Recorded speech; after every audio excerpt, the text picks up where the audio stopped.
your Fox 24 local weather authority forecast.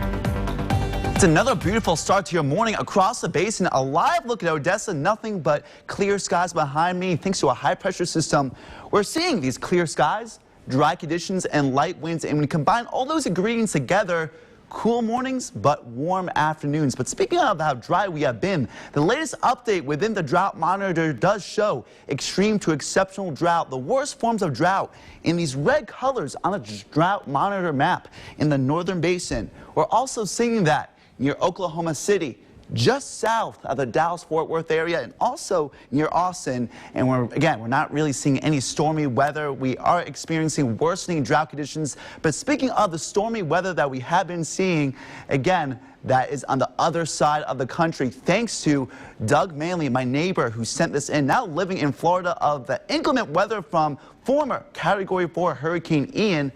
All those winds pushing that water and rain off to one side.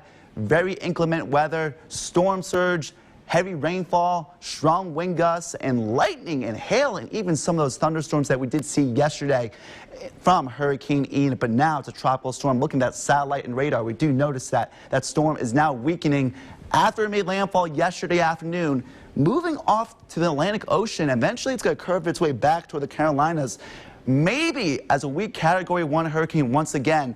But the big story with that storm will be, once again, the heavy rainfall and the tornado threat as well.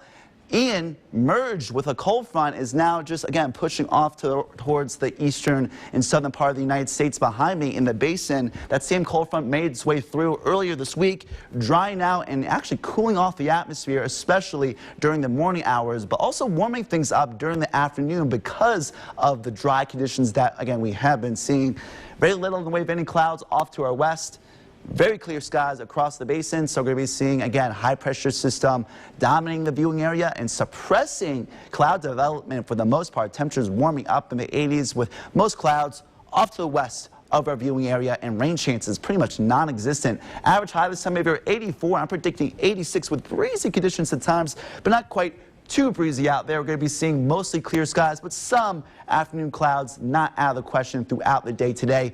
Kind of a temperature roller coaster, as you will, starting off in the 40s, 50s, and 60s, right around the 60-degree mark in the Tall City to start, and not just pretty cool in the basin, but for most of Texas, but warming up in the upper 80s and lower 90s north and east of our viewing area, but north and west, cooler colors in New Mexico, indicating stormier weather and also, again, fall-like temperatures, especially during the evening and overnight hours. But during the day, highs in the 70s and 80s in New Mexico, upper 70s and mid to upper 80s across the basin today, before cooling off tonight in the 50s and 60s with cool and dry conditions and fairly light winds. Tomorrow, warming up to 87, so slightly warmer than 86 degrees today in the Tall City.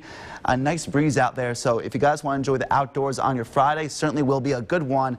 And that's going to be the big story today, tomorrow, and Saturday, but slightly cooler weather with more clouds and breezier conditions starting later this weekend.